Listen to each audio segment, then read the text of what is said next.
पोस्टमेटिक के एक नए वीडियो में आप लोग का बहुत बहुत स्वागत है। एक बहुत अच्छी अपडेट लेकर आए हैं। आप लोगों को इस वीडियो को अंत तक देखना चाहिए। और हम आपको बता दें, जब भी कोई टॉपिक पे वीडियो बनाते हैं तो बहुत रिसर्च करके बनाना पड़ता है, इसलिए वीडियो को देख रहे हैं तो एक लाइक ज़रूर कर दीजिएगा अपने तरफ से।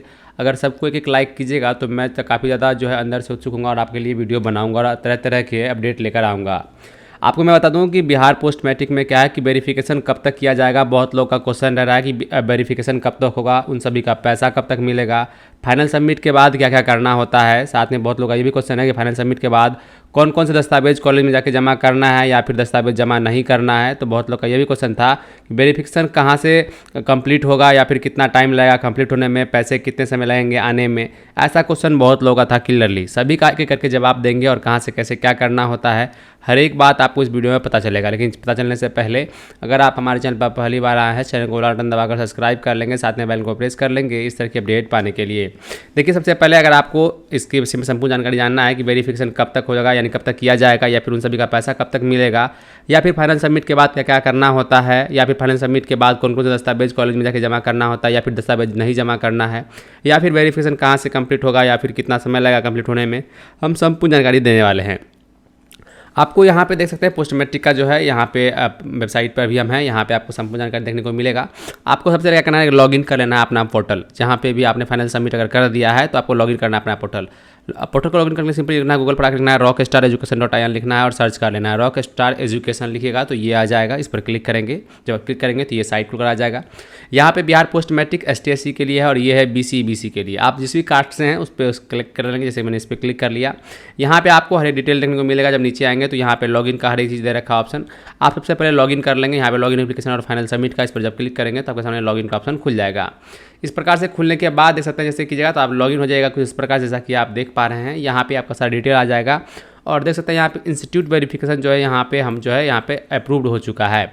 अब सबसे पहले बात करते हैं जो टॉपिक है, हम एक एक करके कंफर्म करते हैं कि वेरिफिकेशन कब तक किया जाएगा और उन सभी का जो है पैसा कब तक मिलेगा। इन सब जितने भी क्वेश्चन है सब कुछ करने का। तो सबसे पहला हम क्वेश्चन शुरू करते हैं कि फाइनल सबमिट के बाद कौन कौन से दस्तावेज को कॉलेज में जमा करना है, इस पे बात करते हैं। सबसे पहले देखिए, जब ये डैशबोर्ड पर आप आते हैं तो सबसे पहले आप जो है यहाँ देखते हैं लिखा हुआ है certificate and bank account verification dashboard. इस पर क्लिक करेंगे। जब इस पर आप क्लिक करते हैं सबसे पहले आप देख लीजिए, जब फाइनल आप सबमिट कर दिए हैं तो क्या इस प्रकार से खुलकर आता है। ये खुल के आ जाता है। जहाँ पे आप देख सकते हैं पर्सनल डिटेल जो है वो डन हो चुका है, पर्सनल फोटो जो है वो डन है, ईमेल ID वेरीफाइड हो चुका है, मोबाइल वेरिफिकेशन वो वेरीफाइड है, रेसिडेंस यानी कि निवास वो भी वेरीफाई हो चुका है। जैसा कि जैसे डन है यानी ग्रीन है। अगर कोई भी तरह का दिक्कत होगा तो यहाँ पे जो है आपको देखने को मिलेगा रेड तरह का कोई भी तरह का एक ऑप्शन देखने को मिल जाता है और रिमार्क में यहाँ पे लिख जाएगा कुछ इस प्रकार से। लेकिन अब बात करना है यहाँ पे कि अगर ये सब कुछ सबका सही है तो आपको जो है आपका अगर इसका कुछ इस प्रकार से पेंडिंग बता रहा है तो क्या करना है आपको। डॉक्यूमेंट यानी फाइनल सबमिट के बाद कौन कौन से दस्तावेज आपको लेके जाने हैं, कौन कौन से नए जाके जो है कॉलेज में जाके जमा कर। सबसे पहले आप जान लीजिए, अगर आप फॉर्म को फाइनल सबमिट करते हैं तो सबसे पहले आपको दस्तावेज को जाके कॉलेज में जमा करना ही है, यानी 100% जाके जमा करना है। ऐसा नहीं कि सबमिट करने के बाद आप जाके सो जाइएगा कि नहीं मेरा तो सबमिट हो गया अब हमको कुछ नहीं करना है, तो बिल्कुल आप गलत सोच रहे हैं। आपको जाके सबसे पहले जैसे ही सबमिट होता है आपको कुछ डॉक्यूमेंट जाके सबमिट करने होंगे। अब डॉक्यूमेंट क्या क्या होंगे सबको समझाते हैं। जब जिस समय आप इस फॉर्म को भरे होंगे तो आपको एक जो है रिसिप्ट मिला होगा, यानी कि जिसको आप रिसीविंग बोलते हैं। फाइनल सबमिट करने के बाद एक जो प्रिंट आउट होता है उसको रखना है। 1 नंबर में आपका प्रिंट आउट रहेगा। 2 नंबर में जो है आपका याद रखिएगा कि बैंक वेरिफिकेशन जो भी चीज़ में इसमें अपने फिल किया है, जैसे कि बैंक अकाउंट तो आपका बैंक अकाउंट का फोटोकॉपी रहेगा। 3 नंबर में आपका 10th का मार्कशीट रहेगा और जो है मार्कशीट 10th का रहेगा। अगर आपने BA के लिए भरा है तो 12th का भी लगा देंगे साथ में, अगर आपने 12th का भरा है तो 10th का लगा देंगे। इस तरह से आपको डालना है, यानी कि आपका जो प्रीवियस ईयर का जो भी मार्कशीट है साथ में अटैच करना है। जैसे 10th 12th अगर आप BA में कर रहे हैं पार्ट 1 के लिए तो 10th 12th का कर देना है। अगर आप BA में पार्ट 2 के लिए कर रहे हैं तो जो है पार्ट 1 का और इंटर और मैट्रिक का आपको डाल देना है। यानी कुल मिला के ये कि पहला में जो है आपको डाल देना है रिसीविंग, दूसरा में आपको बैंक अकाउंट, तीसरा में आपका जो भी मार्कशीट है वो, और चौथा में सबसे जो मोस्ट है वो है आधार कार्ड, और 5वां में जो है आपको जाति आय निवास। ये तीनों चीज़ दे ही देना है। ये सबसे ज़्यादा मोस्ट है क्योंकि अक्सर लोगों का जो है पेंडिंग और रिजेक्ट इसी चीज़ों में हो रहा था। तो याद रहे आपको जाति आय निवास 5 नंबर में, यानी कि 5 डॉक्यूमेंट ये हो गए आपको देने हैं। साथ में याद रहे आप जो जितने भी ये डॉक्यूमेंट अपडेट किए हैं यहाँ पे, जैसे कि ईमेल ID वगैरह, अगर उसका भी अगर प्रिंट आउट वगैरह है तो दे सकते हैं, था कोई ज़रूरत नहीं है। लेकिन आप याद रहे जो फाइनल सबमिट है, साथ में मार्कशीट है, बैंक अकाउंट है, जाति आय निवास है, और साथ में इसका जो प्रिंट आउट आप आते हैं जब फॉर्म भर के तो वो डालना होता है।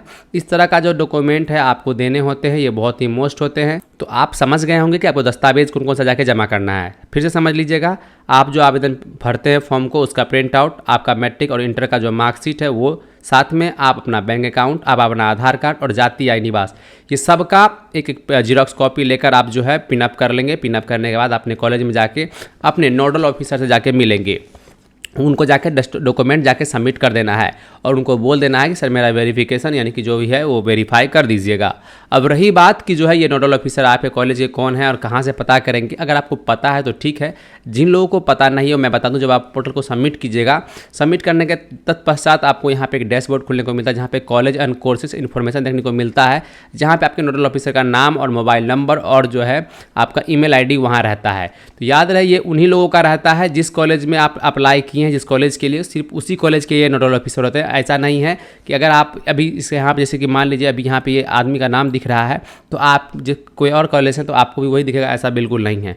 आपके कॉलेज इंस्टीट्यूट के अलग होंगे और यहाँ इस कॉलेज इंस्टीट्यूट के अलग हैं। तो याद रहे, इस हिसाब से आपको देख लेंगे, आपको यहाँ से आइडिया लग जाएगा कि कौन है, क्या सर का नाम है, क्या मोबाइल नंबर है। तो यहाँ से डिटेल निकालने के बाद जो भी आपको मैंने प्रिंट आउट मिलाया, आपको जाके वहाँ जमा कर देना है। तो आपका ऑलमोस्ट जो है ये फाइनल सबमिट के बाद कौन कौन से दस्तावेज लगते हैं और कॉलेज में जमा करना है या फिर नहीं करना है, ये वाला क्वेरी खत्म हो गया होगा। और कहीं ना कहीं भली बात ही आप समझ गए होंगे कि आपको क्या करना चाहिए सबमिट करने के बाद। अब आता है बात कि फाइनल सबमिट के बाद क्या क्या करना होता है। मैंने पहला बता ही चुका हूँ आपको कि आपको जाके वेरिफिकेशन करवाना है। वेरिफिकेशन करवाना ही एक बहुत बड़ा मोस्ट है, यानी कि आपको जाके दस्तावेज जाके जमा कर दीजिए। यही एक चीज़ है कि आपको वेरीफाई फाइनल सबमिट के बाद ये चीज़ करवाना होता है, जो कि बहुत ही महत्वपूर्ण है। अब आपको हम बताते हैं कि वेरिफिकेशन कहाँ से कंप्लीट होता है और कितना टाइम लगता है। यानी वेरिफिकेशन जो होगा, जैसे कि मान सकते हैं अभी देखिए एकेडमिक ईयर ये 22-23 का है और यहाँ पे देख सकते हैं ये अप्रूव हो चुका है और ये 23-24 वाले में यहाँ पे पेंडिंग बता रहा है। तो यहीं पे आप लोग का क्वेश्चन था कि वेरिफिकेशन कहाँ से कंप्लीट होगा और कितना टाइम लगेगा।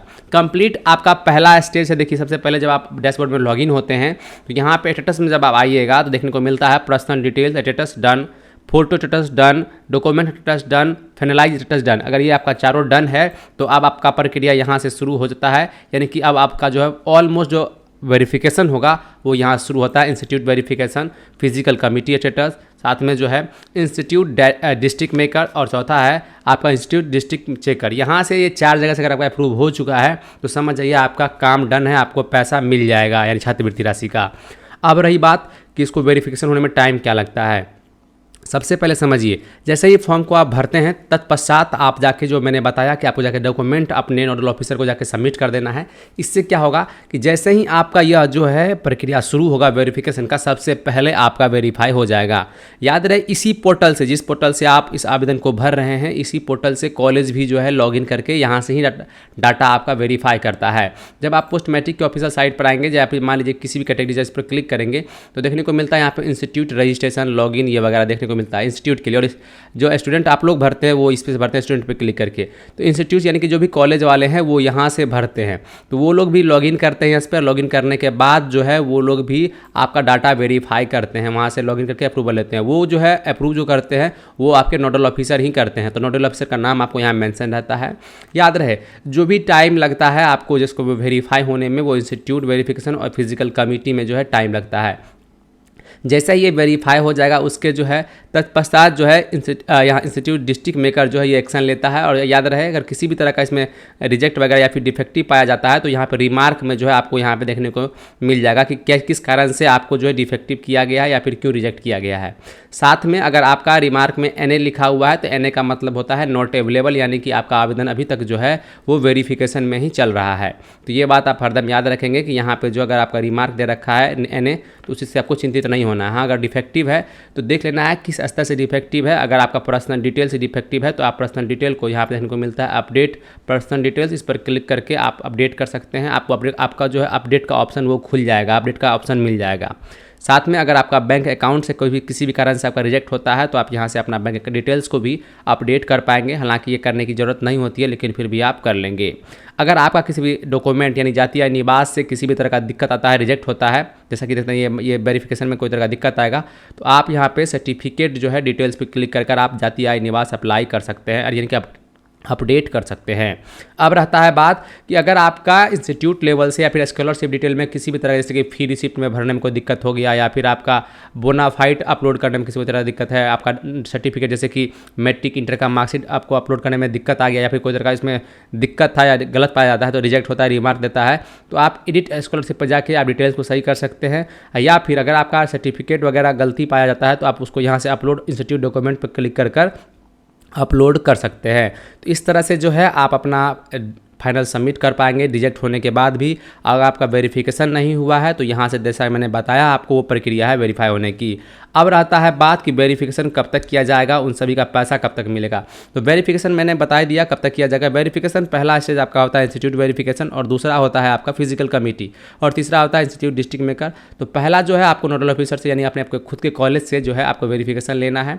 वेरीफाई जैसे अप्रूव हो जाएगा तो ऐसे जैसे देखिए जैसे सब कुछ वेरीफाई हो जाने के बाद आपके सामने कुछ इस प्रकार से देखने को मिलेगा। देखिए यहाँ पे एक स्टूडेंट का है ये एकेडमिक ईयर 22-23 का, जिसका देखिए अप्रूव हो चुका है इंस्टीट्यूट वेरिफिकेशन, फिजिकल अप्रूव हो चुका है, और ये दोनों अप्रूव होगा तो ऑटोमेटिक जल्द से जल्द ये दोनों अप्रूव हो जाता है। किसी कारणवश अगर आपका डॉक्यूमेंट में कुछ गलत पाया जाता है तभी आपका यह रिजेक्ट होगा या फिर डिफेक्टिव पाया जाएगा, अन्यथा सबसे जैसे इस तरह से अप्रूव है अप्रूव हो जाए। देखिए इसका जो है मेरिट भी बन चुका है, होम डिस्ट्रिक्ट कमेटी ने अप्रूव कर दिया है, और पेमेंट में लिखा रहा है पेमेंट अंडर प्रोसेस, यानी कि इनको जो जल्द से जल्द इनके अकाउंट में पैसा भेज दिया जाएगा। अगर पेमेंट अंडर प्रोसेस दिखा रहा है इसका मतलब है कि आपको जो है यहाँ पर जैसे लिखा सेंड टू बैंक या फिर सेंड टू पेमेंट, तभी आपका पेमेंट जो है अकाउंट में जल्द से जल्द आ जाएगा। लेकिन अभी अगर इस तरह का लिखा है इसका मतलब है PFMS के पास पहुंच गया है, वो आपके सभी चीज़ को वेरीफाई कर रहे हैं। जैसे वेरीफाई कर देंगे तो यहाँ पे सेंड टू पेमेंट लिखा जाएगा, इसका उसके बाद आपके अकाउंट में पैसा चला जाएगा। तो इस तरह से जो है कि देखिए यहाँ पे एक और रखेगा जहाँ पे क्लियरली देखिए अब पेमेंट अंडर से प्रोसेस लिखा हुआ है, इस तरह से वेरीफाई हो रहा है। जल्द से जल्द आपका भी हो जाएगा। लेकिन आप ये दो जो है फिजिकल कमेटी वेरिफिकेशन और फिजिकल कमेटी स्टेटस जो है ये दोनों आप अपने कॉलेज से करवा लेंगे। तो उम्मीद करते हैं कि वेरिफिकेशन कब तक किया जाएगा, उन सभी का पैसा कब तक मिलेगा, सबको आपको समझ में आ गया होगा। याद रहे जैसे ही ये जो जैसा कि आपको मैंने दिखाया ये जैसे ये अंडर प्रोसेस जो लिखा हुआ अगर यहाँ पहुँच गया है, जैसे ही ये सेंड टू बैंक होगा उसके जस्ट 10 से 20 दिन के अंदर आपको पेमेंट आपके अकाउंट में स्थानांतरित कर दी जाएगी PFMS के माध्यम से। तो अगर ऐसा आपको आ गया है तो आप टेंशन नहीं लें, आपको 20 से 25 दिन के अंदर आपका पैसा जल्द से जल्द आ जाएगा, क्योंकि इस पर आप पूरी तरह से प्रक्रिया पर काम हो रहा होगा। तो उम्मीद करते हैं कि अगर आपका कोई भी तरह का क्वेश्चन होगा, जितना भी आपने सोचा होगा या फिर जो भी आपके माइंड में चल रहा होगा डाउट्स, वो हमारे इस वीडियो के माध्यम से क्लियर हो गया होगा। आप चाहते हैं कि आपको इस तरह का अपडेट हमारे माध्यम से मिलता रहे तो आप ही आज हमें चैनल को सब्सक्राइब कर लीजिएगा, साथ में बेल को प्रेस कर लीजिएगा। इस तरह के अपडेट पाने के लिए हम मिलते हैं अगले वीडियो में, तब तक के लिए धन्यवाद।